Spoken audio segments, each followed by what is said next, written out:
Corazón de la Patagonia, mirá. Arroyos por un lado, arroyos por el otro.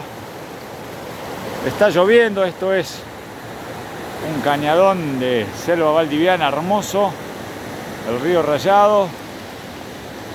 Acá tenemos más arroyos, está lloviendo bastante en este momento, pero la verdad, mira lo que es. Lo disfrutamos a pleno, ¿eh? Bueno, ahora vamos a tener que cruzar por acá, que vamos a ver cómo nos arreglamos. Capaz que hay que sacarse las zapatillas, vadear, cosa que ya hicimos unas cuantas veces para continuar por allí.